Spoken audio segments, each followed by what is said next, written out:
Buenas tardes, bienvenidos al primer módulo del curso de Polifarmacia. En este primer módulo vamos a mirar la visión general de la polifarmacia y de la prescripción.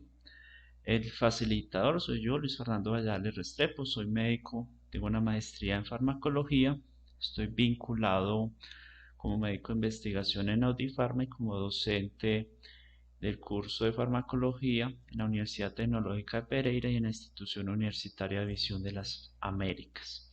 Y soy miembro de la Asociación Colombiana de Farmacología.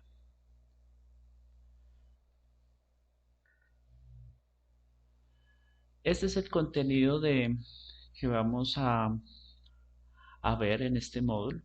Vamos a ver en una parte inicial algo sobre la introducción, algo de generalidades sobre la prescripción. Luego nos vamos a centrar en las definiciones que tenemos sobre polifarmacia. Vamos a ver algunos datos interesantes sobre epidemiología, básicamente sobre las tendencias de la prevalencia que tenemos, los factores que nos pueden llevar a esa polifarmacia, cuáles son esas consecuencias, esos desenlaces no favorables para nuestros pacientes y finalmente pues miraremos las conclusiones.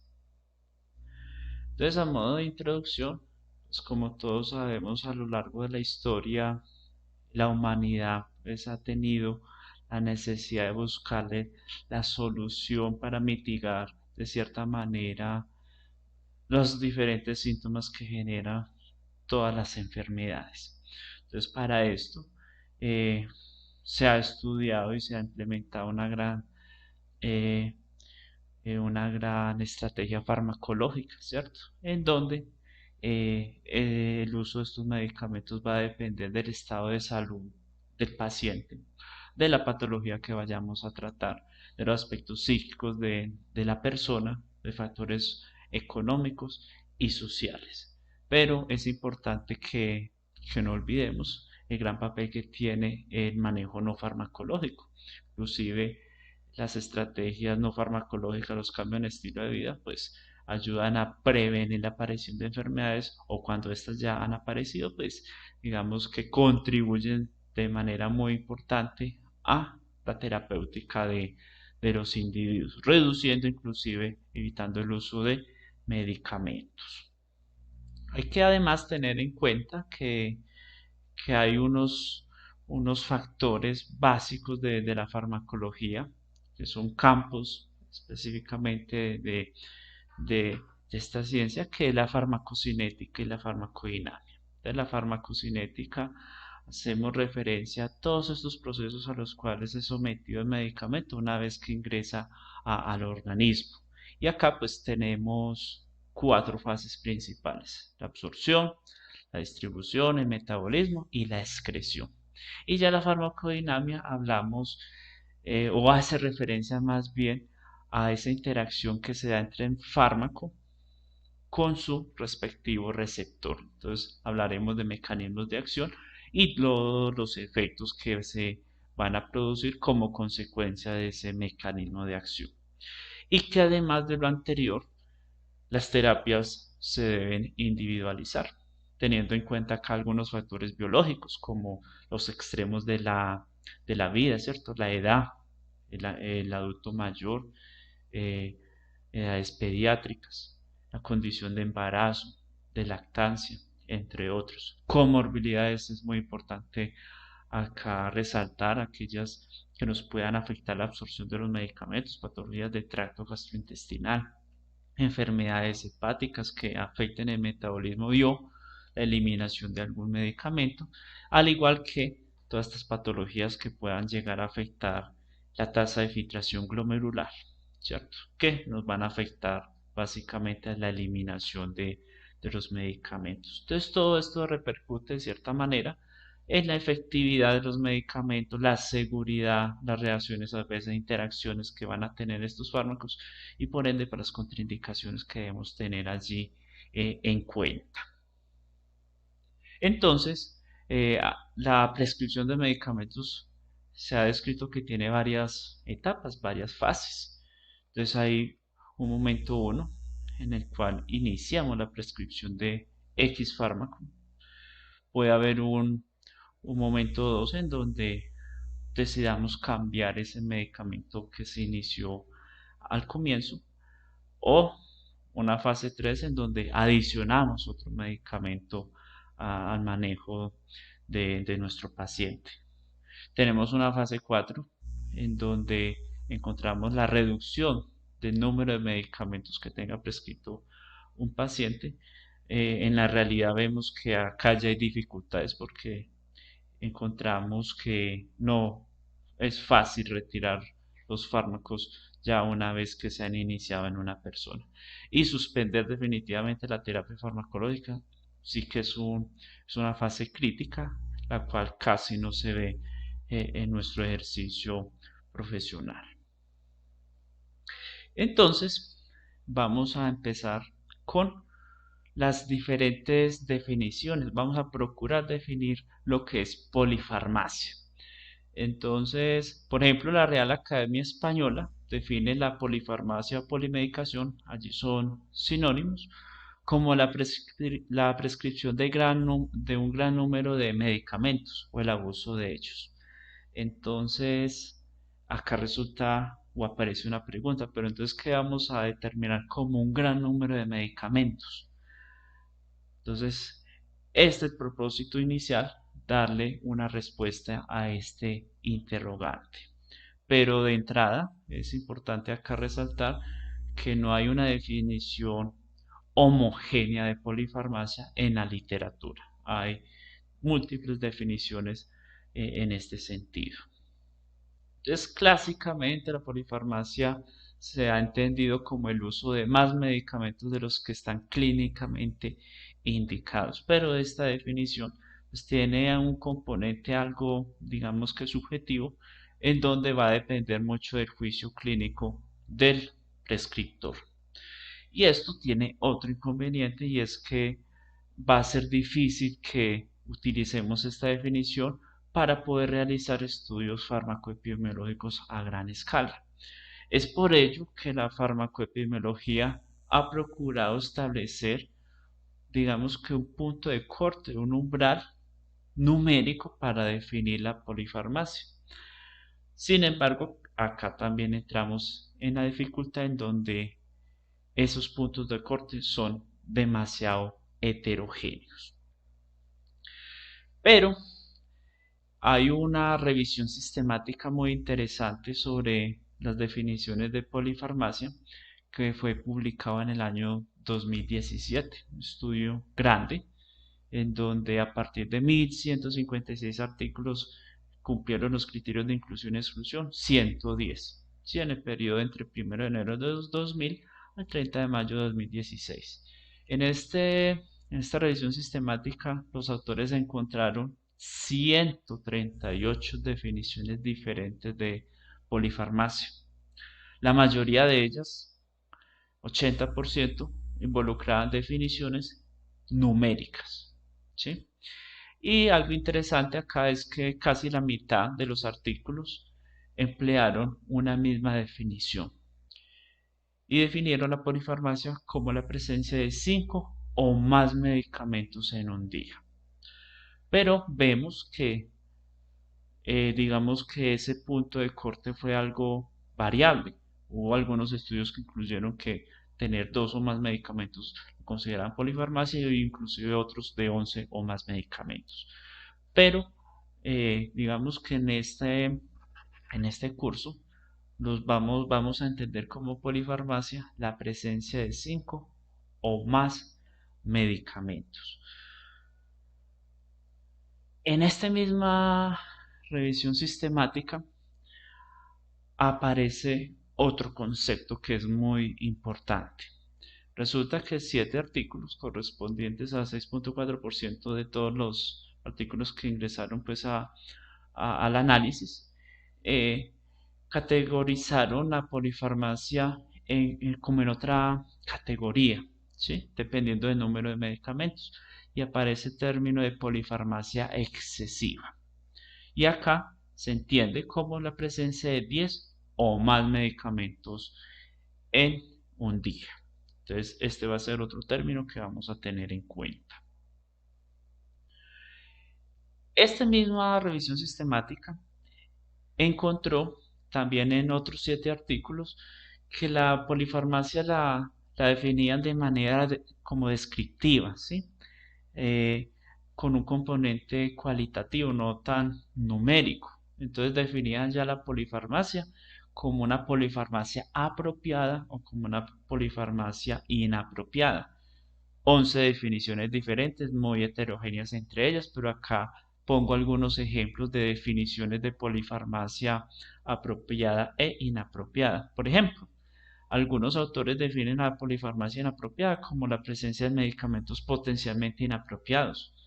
Inclusive en el análisis algunos autores empleaban algunas herramientas para identificar estas prescripciones. Usaban los criterios BIRS, entre otros criterios, los cuales van a ser pues evaluados y se van a mirar con detalle en el segundo módulo.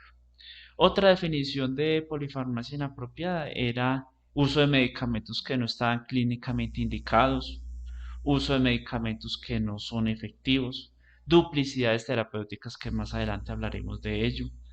Y en cambio, cuando hablaban de polifarmacia apropiada, hacía referencia a optimizar los medicamentos que requieren los pacientes según las patologías que estos tengan. Y, lógicamente, soportados en la mejor evidencia disponible en el momento. Además, el grupo de investigación en farmacoepidemiología y farmacovigilancia UTP-Audifarma, unos autores, este trabajo está publicado, propusieron un nuevo término, ¿sí? ¿Y en qué se basaron para proponer un nuevo término con respecto a la polifarmacia? Y es que se ha encontrado, ¿sí?, que la polifarmacia excesiva, o sea, 10 o más medicamentos, tiene una prevalencia de 108 por cada 100.000 habitantes. Y de ellos, muchos pacientes reciben 20 o más medicamentos. Entonces, los autores proponen una nueva categoría de polifarmacia, la cual se va a llamar polifarmacia extrema y cuya definición es la presencia de 20 o más medicamentos pues, de manera simultánea. La importancia de hacer una nueva categoría es que estos pacientes se van a comportar diferente, van a tener muchos más riesgos a nivel clínico, que veremos más adelante, e inclusive va a repercutir de manera económica por la gran dispensación pues, que tienen de medicamentos este grupo poblacional específico. Entonces, para ir redondeando esta primera parte con respecto a las definiciones, entonces la polifarmacia la podemos definir de acuerdo a unos puntos de corte numéricos y a unas definiciones cualitativas o descriptivas. Que polifarmacia entonces va a ser la presencia de 5 o 9 medicamentos, polifarmacia excesiva de 10 o más y polifarmacia extrema 20 o más medicamentos. Y con respecto a las definiciones descriptivas, pues la polifarmacia podrá ser apropiada o inapropiada. Lo ideal es que el paciente requiera el menor número de medicamentos posible, ¿cierto? Sin embargo, con base al número de patologías, a la multicomorbilidad que tenga las personas, pues en algunas circunstancias nos va a ser imposible evitar la polifarmacia en estas personas, ¿cierto? Eso debe quedar claro. Pero entonces debemos identificar cuáles pueden ser esos medicamentos que tal vez no sean adecuados utilizar en algún contexto específico. En esta diapositiva vamos a observar unos datos bien importantes sobre las tendencias de la prevalencia a nivel global. Entonces en esta gráfica vemos acá la prevalencia de polifarmacia, acá los años en el tiempo en el cual se realizaron los estudios y cada una de estas líneas corresponde a un estudio diferente. Entonces acá tenemos 10 estudios totalmente diferentes, realizados en diferentes zonas, algunos en Europa, otros en Estados Unidos, inclusive por acá hay un estudio en Asia. Entonces uno en esta gráfica ve que básicamente la prevalencia de polifarmacia ha ido incrementando con el pasar de los años, ¿sí? De la polifarmacia ha ido aumentando. En parte esto se puede deber a que pues, en las últimas décadas digamos que la expectativa de vida de las personas ha incrementado de manera general, ¿cierto? Y pues al vivir más tendremos mayor riesgo de que estas personas desarrollen enfermedades, para lo cual van a requerir generalmente un tratamiento farmacológico. Entonces, en general, diferentes estudios han establecido que la prevalencia está entre el 4% para el entorno ambulatorio, inclusive hasta el 96,5% para aquellos pacientes manejados intrahospitalariamente. Hay que dejar claro que la prevalencia depende o va a variar de acuerdo a algunas variables. Primero, pues el tipo de concepto que definamos que va a ser polifarmacia, ¿cierto? Recordemos que hay muchos puntos de corte, entonces esto nos puede afectar la prevalencia. ¿Qué grupos etarios vamos a involucrar en el análisis? Y pues las diferentes regiones geográficas también impactan sobre la variabilidad de la prevalencia. En este estudio, es un estudio realizado en Colombia por el doctor Vallejos y colaboradores, nos muestran acá unos datos bien importantes. Entonces ellos lo que hicieron fue a partir de los pacientes afiliados de una EPS durante un periodo de 6 meses que comprendía septiembre de 2014 a febrero de 2015, miraron a ver cómo había sido la dispensación de medicamentos en esa población. Entonces, de casi 2.500.000 personas afiliadas a esa EPS, en este periodo de tiempo, el 13% recibieron algún medicamento. De los que recibieron medicamentos, el 18% presentaban polifarmacia, definida como 5 o más medicamentos. Y de los pacientes que presentaron polifarmacia, el 11% presentaban polifarmacia excesiva, o sea, 10 o más medicamentos. Y la polifarmacia extrema, vemos que se identificaron en 49 pacientes. Y en este corto periodo de tiempo se evidenció que el índice de polifarmacia aumentó, ¿sí? De 16 al 22% ya finalizando febrero de 2015. El 40% de las prescripciones correspondieron a antiulcerosos, ¿sí? Y los autores evaluaron estas prescripciones e identificaron que un poco más de una tercera parte de los que recibieron antiulceros no tenían ninguna justificación de esa prescripción. Dato bien importante y relevante. Bueno, con respecto a datos de la empresa Audifarma dispensación de medicamentos, acá en esta diapositiva observamos cómo ha sido el comportamiento del índice de polifarmacia en el último año. Acá incluye los 3 últimos trimestres del 2020 y el primer trimestre del año 2021. Entonces, en naranja vemos la polifarmacia definida como 5 más medicamentos y la polifarmacia extrema acá el punto de corte son 15 o más medicamentos. ¿Y qué vemos en general? Que la polifarmacia en este año de evaluación se encontró en el 29,5% de los pacientes que recibieron alguna prescripción. Y la polifarmacia extrema se encontró entre el 1,2% de todos los pacientes. Vamos a ver lo mismo, pero ya con la dispensación de medicamentos, pero a nivel intrahospitalario, igualmente en Aunifarma durante el último año. Y vemos que el índice de polifarmacia, pero acá el punto de corte se modificó a 8 más, lo encontraba en 13,8%. Y vemos que la polifarmacia extrema, con el mismo punto de corte de 15 o más medicamentos, es mucho más elevado en comparación con las prescripciones ambulatorias y acá es de 5,1%, muchísimo más elevado. Bueno, con respecto a estos factores que aumentan la probabilidad de desarrollar polifarmacia, diferentes autores lo han clasificado pues, en varias categorías.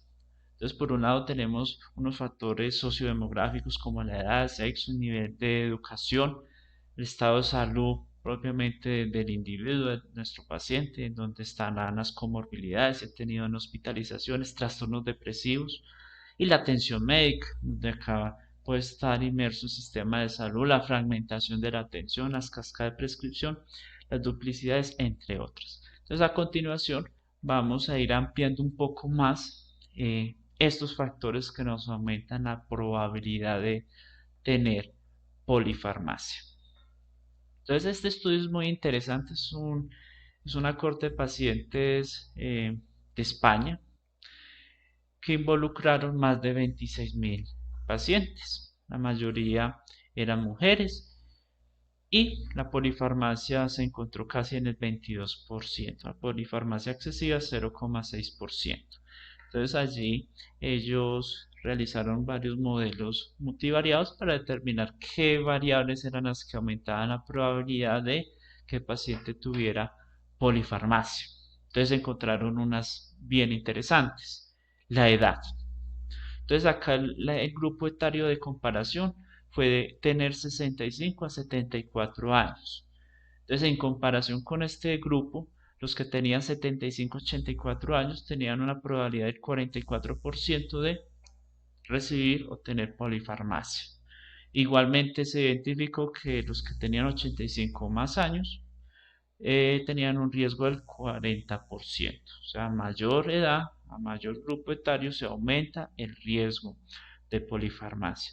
Igualmente se documentó ser mujer. Ser mujer en comparación con el hombre tiene un riesgo del 82% de tener polifarmacia.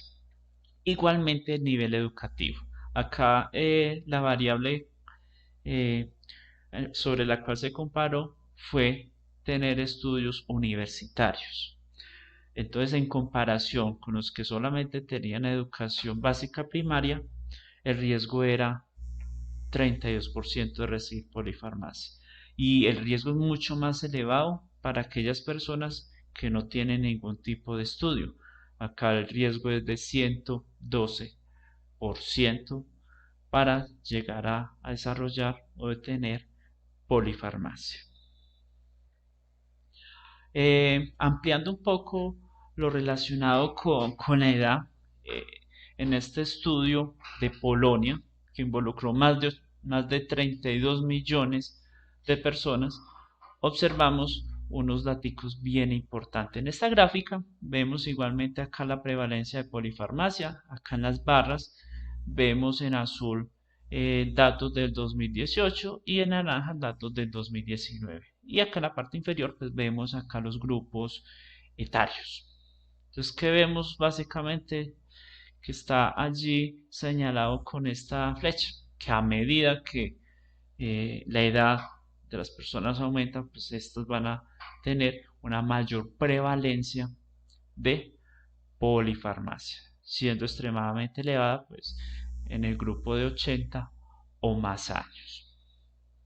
Esto es muy importante resaltarlo debido a que, como es de conocimiento general, la pirámide poblacional mundial ha ido cambiando en los últimos años, lo cual también se está evidenciando en Colombia, en nuestro país. Entonces, en esta diapositiva vemos datos del censo que se realizó en el año 2018, en donde había o se estimaba que éramos más de 48 millones de colombianos. Y de esa población, 9,1% corresponde a población de 65 o más años de edad. Acá se compara este grupo etario, o sea, el de 65 más años de edad, con el censo del 2005, en donde era el 6,3% de toda la población. Por lo tanto, hubo un incremento acá casi de 3 unidades porcentuales con respecto al incremento de las personas que ya están en el grupo de 65 o más años. En esta gráfica vemos acá subgrupos de edad, quinquenios específicamente. Al lado izquierdo vemos las barras que muestran, digamos, la proporción de hombres y al lado derecho proporción de mujeres según cada quinquenio. Estas rayitas acá que vemos como de azul y acá como de verde es el dato del 2005. Entonces claramente estamos observando que en el censo de 2018 la proporción de personas, que han ido incrementando a medida que aumenta pues el quinquenio es mayor, ¿cierto? Es mayor en los mayores, por ejemplo, de 65 años. Vemos que aumenta pues esa proporción de pacientes contrastando con la cantidad de personas menores o niños, ¿cierto? Que es menor en comparación con lo que eh, se encontró pues hace ya 15 años. Entonces esto nos indica que cada vez vamos a tener adultos mayores en mayor proporción, los cuales van a estar pues en riesgo de polifarmacia, nuestra población. La edad está íntimamente correlacionada con las comorbilidades. Entonces, entre más vive una persona, esta va a ser más susceptible a que en algún momento de su vida pues presente alguna enfermedad, especialmente patologías crónicas no transmisibles. Entonces, datos epidemiológicos han indicado que más de 3/4 partes de las personas de 65 o más años de edad van a presentar multimorbilidad, definida por la OMS como la presencia de 2 o más patologías de manera concomitante. En Estados Unidos, ¿sí? El 20% de las personas, pues adultas mayores, van a tener 5 o más patologías. Y de ellas, más del 50% están en manejo con múltiples medicamentos, 5 o más, o sea, en polifarmacia. Y vamos a encontrar que hay ciertas enfermedades que se relacionan más con esa probabilidad de polifarmacia. Entonces acá destacamos algunas, por ejemplo la enfermedad pulmonar obstructiva crónica, pacientes con diabetes mellitus o todas esas complicaciones derivadas de un control metabólico inadecuado, los trastornos depresivos, la enfermedad coronaria, la falla cardíaca, la hipertensión arterial, manejo de los pacientes con dolor crónico, oncológico o no oncológico y pues el paciente ya con neoplasia como tal. Todo esto contribuye a polifarmacia. La fragmentación de la atención es un problema mm, grande en nuestro medio, en donde un paciente es manejado por diferentes especialidades médicas, por diferentes médicos y esto contribuye a polifarmacia. Esto se comprobó y se demostró a través de un estudio realizado acá en Colombia, a partir de la dispensación de medicamentos de Audifarma, es decir, que es un trabajo del Grupo de Investigación de Farmacoepidemiología y Farmacovigilancia. Entonces acá el propósito era identificar a aquellos pacientes que estuvieran recibiendo 15 o más medicamentos por 3 meses consecutivos, que correspondían al primer trimestre del año 2017. Entonces allí encontraron 264 pacientes que cumplían esos criterios. La edad media era 67 años, la mayoría eran mujeres, la mediana promedio era 20 medicamentos que estaban recibiendo estos pacientes. Y puntualmente 49%, o sea, 129 pacientes estaban recibiendo 120 o más fármacos por mes. ¿Cuáles eran estos medicamentos los más prescritos? Eran los antiulcerosos, los antihipertensivos y los analgésicos. Y en promedio, estos pacientes eran valorados y manejados por 6 médicos diferentes. Entonces acá el dato extremadamente importante y relevante es que se identificó que aquellos pacientes que eran manejados por 7 o más médicos tenían un riesgo de 5 veces mayor de recibir 20 o más medicamentos. Entonces esto es algo preocupante, la verdad. Número de médicos tratantes aumentan allí la probabilidad de uso de medicamentos y en este caso de 20 o más. Tenemos otro factor que contribuye en cierta manera a la polifarmacia y son las cascadas de prescripción. Es algo muy fácil de comprender que es una cascada de prescripción. Entonces, se inicia una terapia X, una terapia farmacológica inicial para alguna condición patológica de una persona. Y como consecuencia de haber iniciado esa terapia, el paciente presenta una nueva condición médica, para lo cual, una vez que es nuevamente valorado por el profesional en la salud, este le prescribe, le manda otro medicamento para revertir esa condición inicial que había desencadenado el fármaco 1. Esto era el concepto de cascada de prescripción, digamos que el concepto original. Y ya en los últimos años esto se ha ampliado y la cascada de prescripción también se conoce para aquellas prescripciones o cascadas de prescripción que ocurren cuando se emplean medicamentos de venta libre, inclusive cuando se requiere utilizar un dispositivo médico para revertir el efecto pues, de algún medicamento. Entonces esto ha sido ampliamente caracterizado, ¿cierto? Entonces acá en esta tabla vemos algunos ejemplos de cascadas de prescripción y acá vemos la evidencia en la cual se apoya pues esas cascadas de prescripción. Acá solamente vamos a mencionar un ejemplo para ilustrar este fenómeno. Entonces acá vemos por ejemplo que tomamos la decisión de iniciar un inhibidor de la enzima convertidora de angiotensina. Entonces, en nuestro medio los más utilizados son enalapril y captopril. Y pues recordemos que este grupo terapéutico, dentro de sus reacciones adversas, está la tos, que puede aparecer entre un 5 y un 20% de todos los pacientes. La mayoría de ellos autolimitados y resuelve espontáneamente.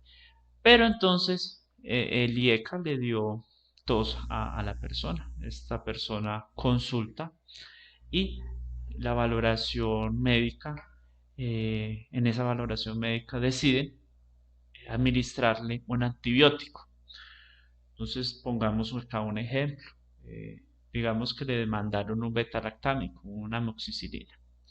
Entonces resulta que esa persona hace una reacción de hipersensibilidad, una alergia a la amoxicilina y hace rash pruriginoso y demás. Para lo cual entonces el médico le deberá prescribir un antihistamínico. Podría ser, por ejemplo, de primera generación. Si lo hace de esta manera, pues esto nos puede llevar a más reacciones adversas como somnolencia o todos estos efectos antimuscarénicos que producen estos antihistamínicos.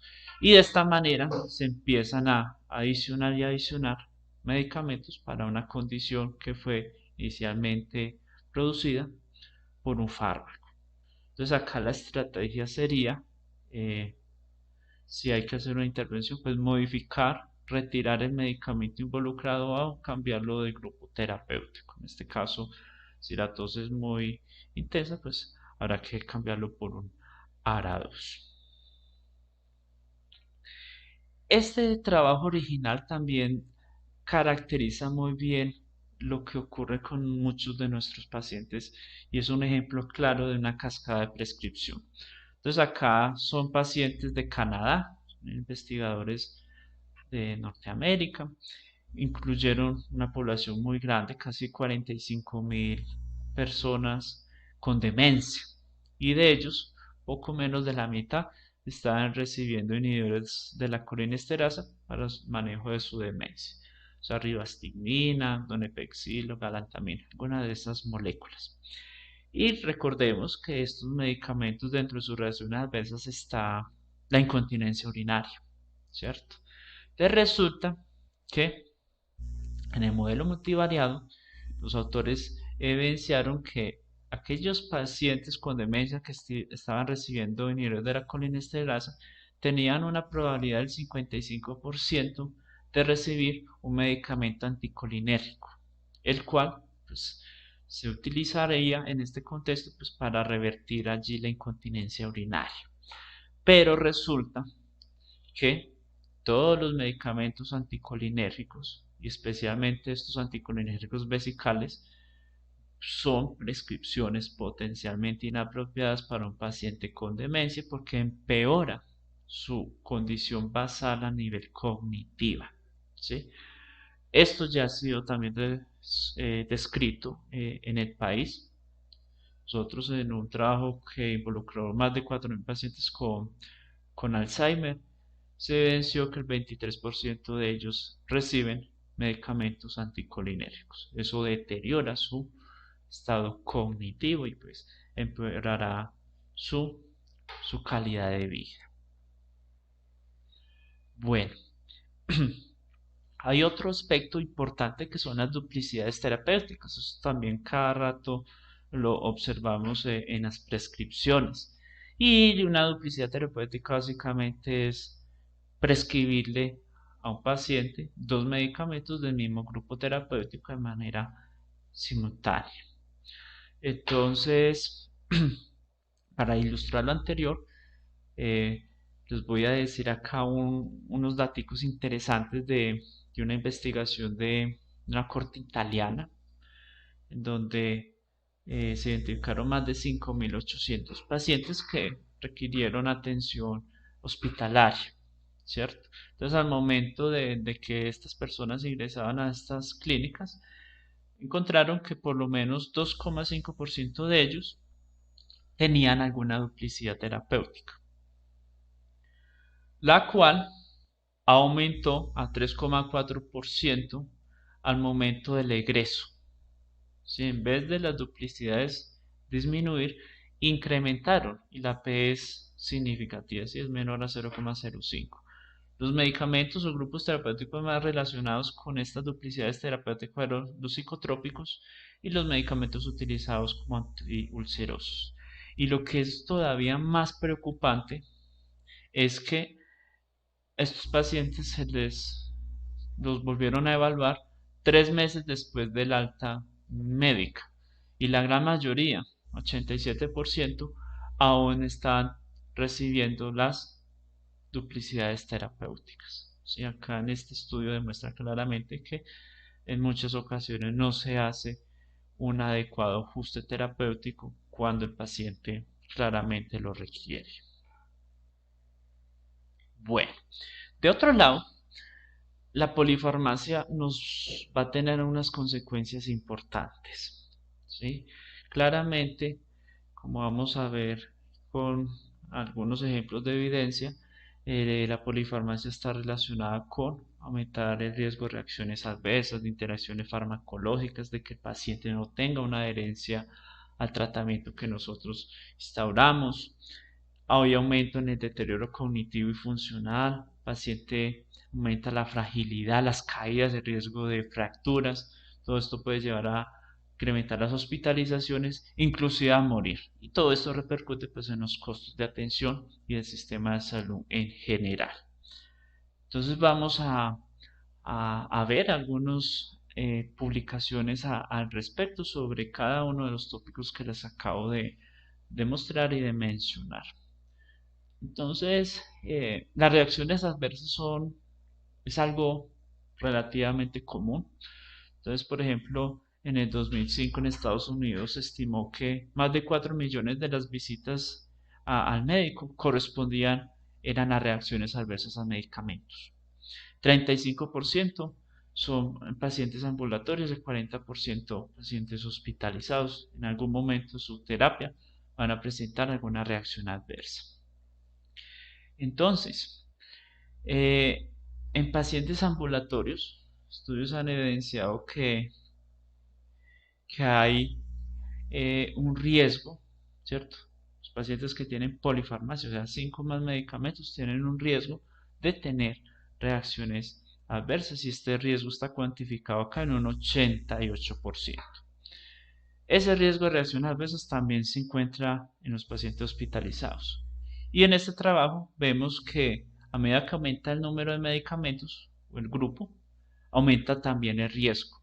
Entonces, por ejemplo, los pacientes que recibieron 5 o 8 medicamentos a nivel intrahospitalario tienen un riesgo de 185% de tener una reacción adversa. Mientras que los que recibieron 9 medicamentos o más, el riesgo es de 290%. O sea, aumento. El riesgo es muchísimo mayor. Y muy relacionado con las reacciones adversas están las interacciones farmacológicas, que en algunos reportes se ha establecido que las interacciones medicamento-medicamento en pacientes con polifarmacia tienen una prevalencia mínima de 80%, o sea, es demasiado elevado. En este trabajo hay unos datos muy interesantes que los destaco acá. Acá se evidencia claramente que a medida que aumentamos el número de medicamentos, aumenta la probabilidad de interacciones medicamentosas. Entonces, por ejemplo, de 5 a 9 medicamentos, la probabilidad es del 50%, la cual aumenta al 81% si se utiliza en un paciente de entre 10 a 14 fármacos. Aumenta aún más a 92% cuando el número de medicamentos está entre 15 a 19. Y ya cuando la prescripción son de 20 o más medicamentos, el riesgo de interacción es del 100%. O sea, todos van a tener alguna interacción allí potencialmente importante. Interacciones medicamento-medicamento. Otro dato muy relevante, interesante en el análisis que los autores realizaron es que a partir de un tratamiento inicial de 5 medicamentos, a ese paciente que estaba recibiendo 5 medicamentos, por cada vez que yo le adiciono un medicamento de más, aumenta el riesgo 12% de presentar una interacción. A mayor número de medicamentos, mayor riesgo de interacciones. Y las interacciones farmacológicas muchas veces llevan a reacciones adversas medicamentosas, lo que puede en algunos casos inclusive requerir atención hospitalaria. Y muchas de estas son prevenibles. Bueno, otro factor muy importante que tiene la polifarmacia, una consecuencia de la polifarmacia, es la no adherencia al manejo. Ya se ha establecido que en el adulto mayor, en pacientes ambulatorios, esa prevalencia de no adherencia a tratamiento puede estar de entre el 35 al 62%. Entonces, puntualmente, estos autores identificaron que aquellos pacientes que tenían 9 o más fármacos tenían una probabilidad más de 9 veces de no ser adherente a la terapia. Y eso tiene problemas o consecuencias graves. Por un lado, si el paciente no tiene adherencia a su tratamiento, pues esto va a llevar a que la patología vaya progresando en el tiempo. Lógicamente va a haber un fracaso terapéutico. Esto puede llevar a hospitalización, el paciente puede descompensarse su patología de base y en el peor de los casos, pues esto puede llevar a la muerte. Entonces, no adherencia al tratamiento, otra de las consecuencias graves de la polifarmacia. Y tenemos también otras consecuencias a nivel funcional en general y a nivel cognitivo. Entonces, por ejemplo, en esta metaanálisis, en esta revisión sistemática que incluyó 7 estudios, se documentó que la polifarmacia está relacionada con aumentar la probabilidad de demencia. Entonces la polifarmacia tiene un riesgo acá del 30% para desarrollar demencia. Si tenemos polifarmacia excesiva, ese riesgo aumenta a 52%. Si vemos acá un comportamiento muy similar a las otras variables que hemos mencionado previamente. En este otro estudio, en una corte de pacientes, encontraron también que la polifarmacia estaba relacionada con deterioro cognitivo. Además, encontraron que estaba relacionada con disminuir la capacidad funcional y el estado nutricional de las personas.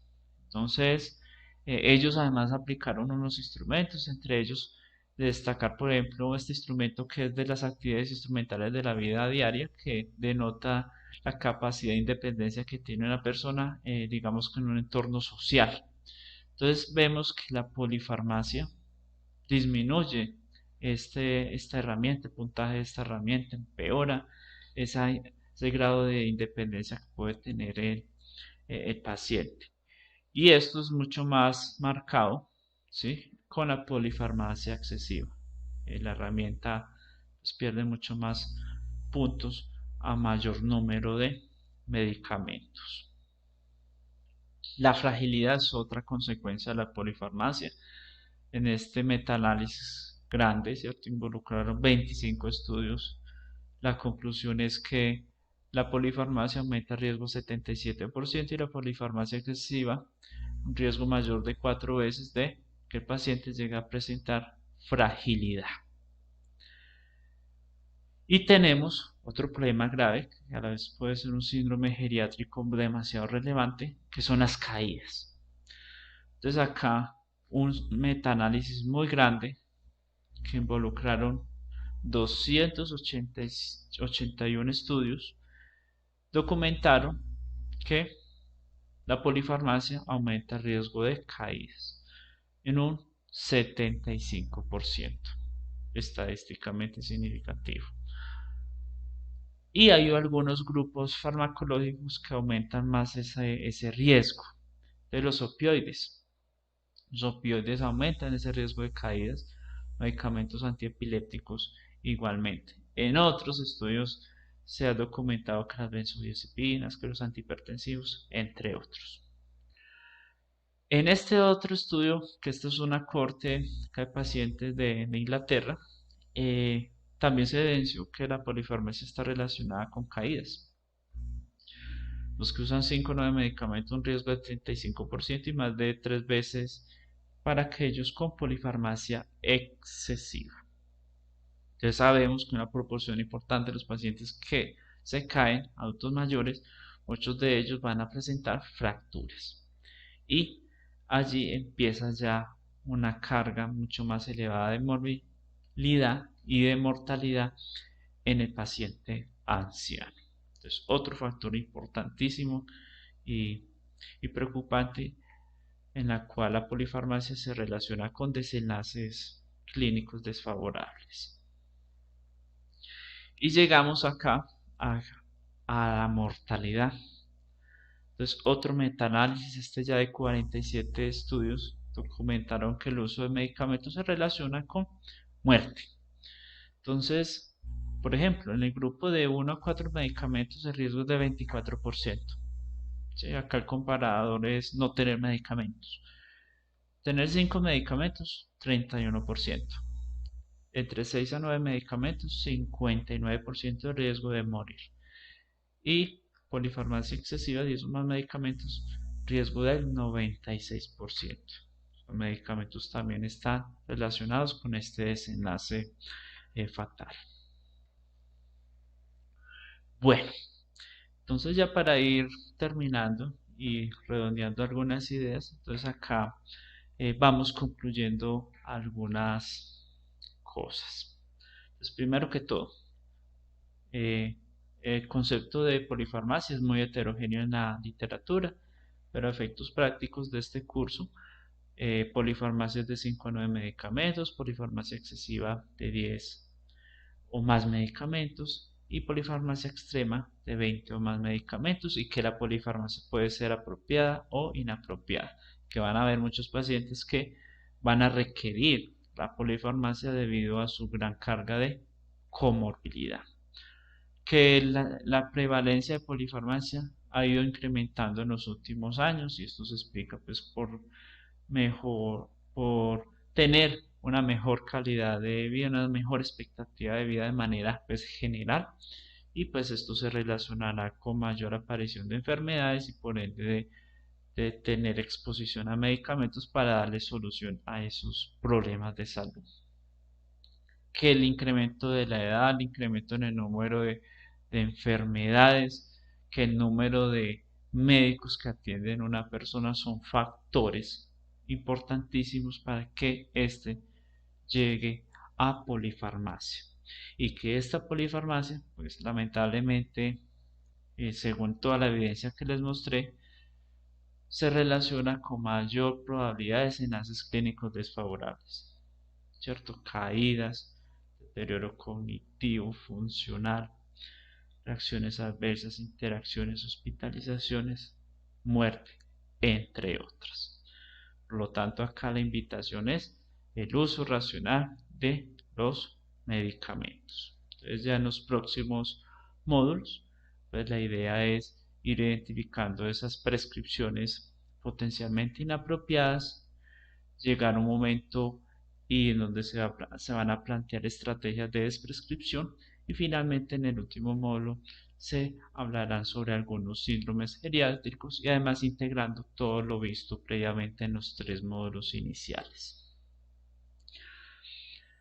Ya para finalizar, entonces acá tenemos una frase célebre de Marco Tulio Cicerón que dice lo siguiente: el médico competente, antes de dar una medicina a su paciente, se familiariza no solo con la enfermedad que desea curar, sino también con los hábitos y la constitución del enfermo. Muchas gracias, muchos éxitos a todos.